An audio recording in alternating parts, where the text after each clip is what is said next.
رقم قياسي جديد ينتظر محمد صلاح في مباراة ليفربول ومانشستر سيتي.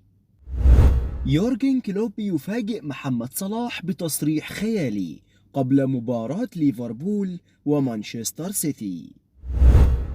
أصبح قائد منتخب مصر ونجم فريق ليفربول محمد صلاح على بعد إنجاز جديد في مباراة مانشستر سيتي المقبلة، وسيحل ليفربول ضيفا على مانشستر سيتي ضمن منافسات الجولة الثالثة عشر من الدوري الإنجليزي الممتاز على ملعب الاتحاد غدا السبت في تمام الساعة 1:30 بتوقيت القاهرة.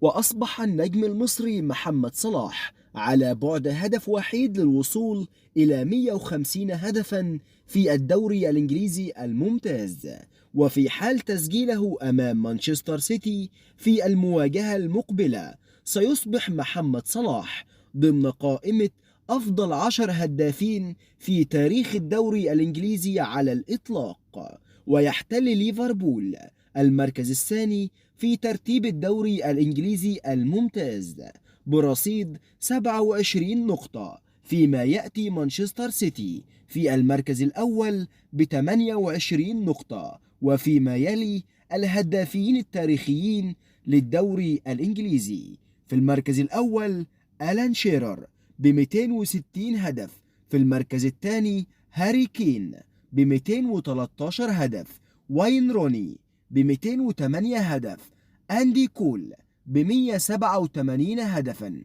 وفي المركز الخامس سيرخيو أجويرو ب 184 هدف، وبيجي بعده لامبارد ب 177 هدف، وتيري هنري 175، وروبي فاولر ب 163، وجيريمين ديفو ب 162 هدفا، ومايكل أوين ب 150 هدفا.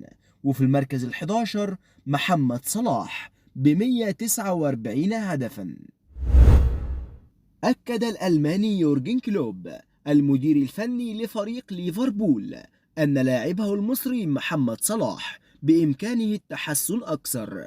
وتحدث يورجن كلوب خلال المؤتمر الصحفي الخاص بمباراة ليفربول ومانشستر سيتي في الدوري الإنجليزي الممتاز، وسيحل ليفربول ضيفا على مانشستر سيتي غدا السبت على ملعب الاتحاد.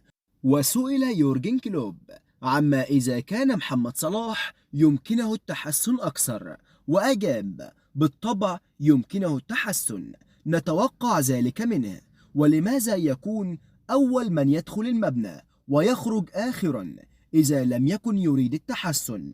وأضاف أيضا: ولكنه اكتسب خبرة على مر السنين لأنه يعرف الكثير عن اللعبة، مختلف تماما عما كان عليه عندما وصل إلى هنا. وأكد يورجن كلوب إنه جيد حقا مع زملائه في الفريق واللاعبين المهاجمين، إن استمرار رغبته في التسجيل يجعله اللاعب الذي هو عليه الآن، وهذا أمر مميز للغاية. وكما قلت مليون مرة، أتمنى أن يستمر هذا الأمر لفترة طويلة. وعن ثنائية محمد صلاح وداروين نونيز في الهجوم، أكمل يورجن كلوب: لا يمكنك أن تصبح لاعبا في ليفربول إذا لم تكن ذكيا في كرة القدم.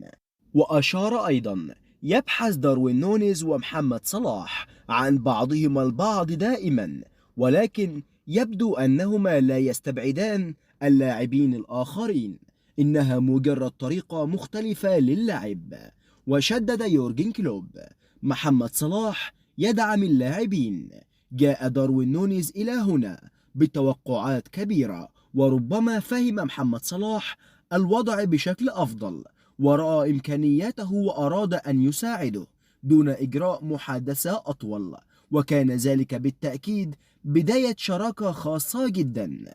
وبكده بنكون وصلنا لنهاية جميع أخبارنا النهاردة، فلو عجبك الفيديو ما تنساش تعمل لايك واشتراك في القناة، ونشوفكم إن شاء الله في فيديوهات تانية قريب. سلام.